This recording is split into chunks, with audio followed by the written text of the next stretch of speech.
Netflix stock's going absolutely bananas right now after they declined to raise their bid for WBD and after WBD's board pretty much said, hey, Paramount's offer, their bid, is just superior to Netflix at the end of the day. So it looks like Paramount is going to get the deal. They're going to pay that $2.8 billion breakup fee. Netflix is going to get some cash here and walk away pretty much scot-free, right? And the stock's up 9.5% right now. Cheers to that. We have a lot to cover, from the charts to the story to what I'm doing as I'm in call options and I own shares right now. So guys, let's get into it. I'm hyped up. When that news dropped last night, I was watching, I was randomly watching NBC News. I don't know why. And then all of a sudden, the breaking news headline popped up, and then it said, breaking news, Netflix declines to raise their bid, and I start going nuts. Immediately, I go to the stock price, and it's up to 95 a share. You guys can see right here when it popped to 95 a share, 96 actually. I was excited, man, because again, I'm in call options, I'm in shares, and I've been pounding the table saying if Netflix doesn't get the deal, if they just back out or don't raise their bid, or if Paramount just keeps on going in deeper and deeper and deeper, and they ultimately get the bid, Paramount, Netflix stock's going to go nuts. And that's what's happening. That's what's happening. We're up 9.5%, 10%. Initially, like I said, we were up like 11% to 96 a share. So we are going bananas. We're breaking out. And it's obvious that shareholders, right, did not really want the deal, or at least the short-term headaches of them actually getting the deal. The regulatory scrutiny, right? The 12 months of just back and forth with antitrust, the government, blah, blah, blah. That would be a drag on the stock. And overall, let's be honest, they're paying a lot, a lot of freaking money, 80, 90 billion, whatever it was. I think 82 billion from Netflix. That's a lot. So the fact that they don't have to part ways with all that money, and they don't have to get, scrutinized by the antitrust, the government, go through all that regulatory crap for a year, whatever, however long it would take, more than that maybe. The fact that this does not have to happen now, most likely, we're getting this big rebound. Right? That is what's going on here. And imagine if the stock market was green today, guys. Imagine, which, by the way, we're down on every index right now. Netflix would be up even more, man. We're up 10% on a red day. Think about that. Think about that. So, like I said, I'm long. I own shares. I'm up like, I think my average is 82 or 80. I have to double check that, but I'm up on my shares, and I'm in the $90 calls that expire in June, and those are going absolutely bananas today. Absolutely bananas today. And I'm holding on to both my shares and my calls. I think this stock, I just don't see this fizzling out, quite frankly. I think this run will have legs to it. Sure, it could pull back a little bit. Maybe we see a little drawdown, but I don't think this is a fake out rally. This is a big fundamental shift. The fact that, again, they don't have to part ways with all this money, go under the regulatory scrutiny. This could bring the stock back to 100, in my opinion, over $100 a share. So for me, again, I'm long. I'm holding on to those call options for the time being. I have 3.5 more months till expiration, so I'm going to hold those. And the shares I'm also going to hold on to for now, which is subject to change based on the price action and based on the way the market is looking. But as of now, man, we just keep on heating up. Now we're over 93 a share. We have a nice cup and handle here on the intraday chart. This looks bullish. So, let's break down this article from CNBC. We're not going to go too crazy here. We all know all the details for the most part on the deal. You guys know Paramount just upped their offer a couple days ago, right? From 30 a share to 31 a share. So they just keep going in deeper and deeper. And I was watching Ted Sarandos yesterday, and he was saying how, look, they're not, essentially, to the gist of it is, he's saying they're not just going to keep going heavier into the bid, throwing more and more and more money at it.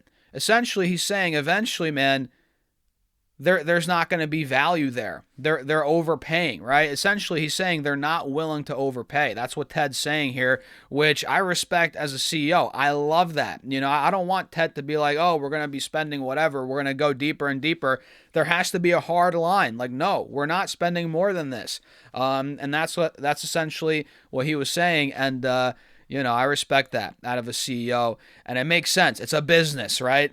Clearly, Paramount, Ellison, Larry, David, we're not going to dive into that right now, right? But they clearly want control over media, right? They, David, what the heck's his name? Larry has TikTok right now with David. Paramount, they want to get control of all these different networks.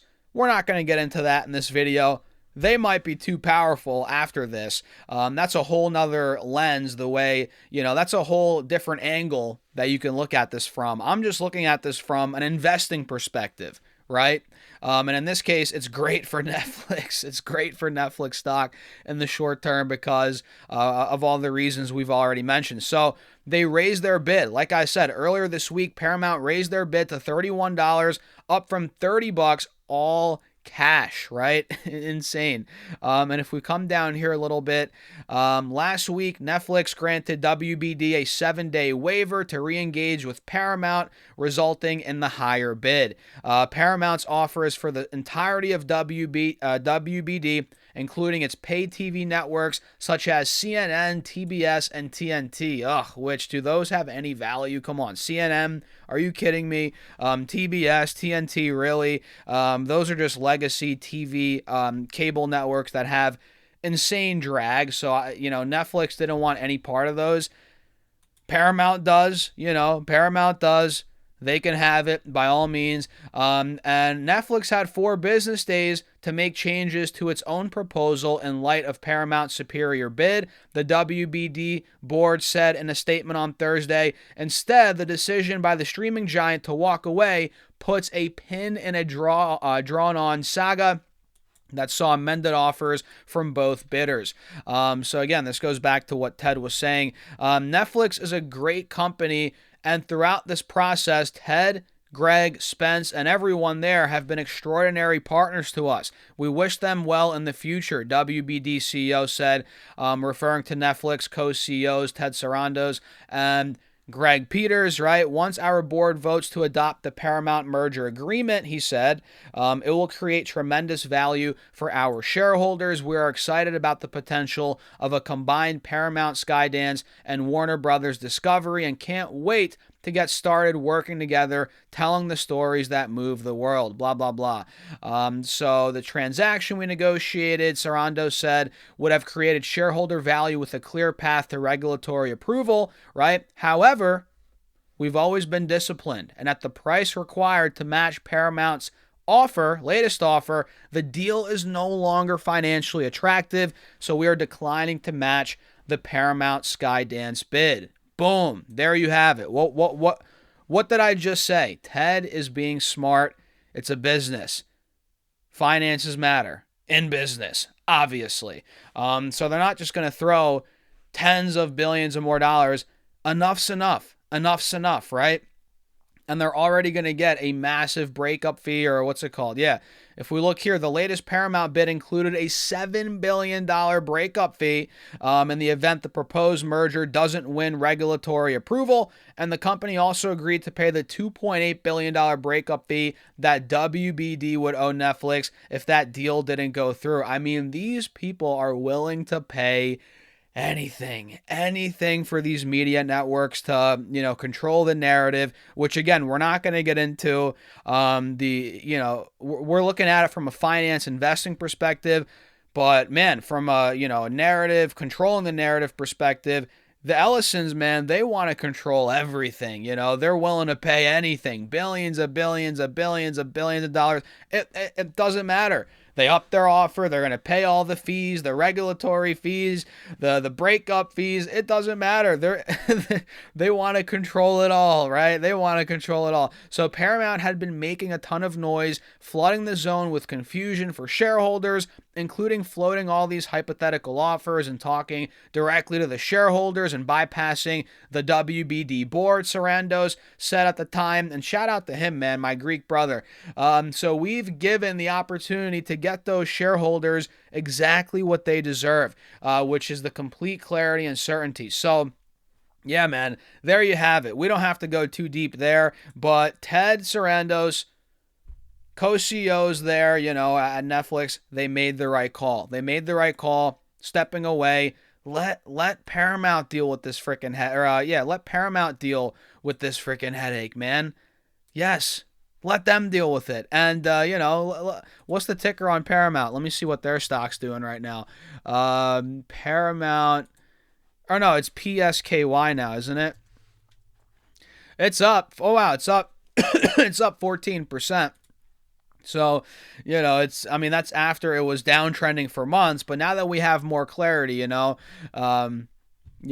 bringing the stocks up. But the regulatory scrutiny, man, I'm telling you, don't be like, oh, Paramount's going to go right to $20 now.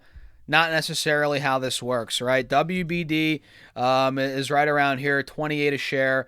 And one thing I wish I did, man, is buy WBD. It's funny, we were analyzing it like a year or two ago when the stock was at $6, $7, $8 a share, and I was thinking about it. I didn't pull the trigger. Man, that would have been, in hindsight, an unbelievable investment.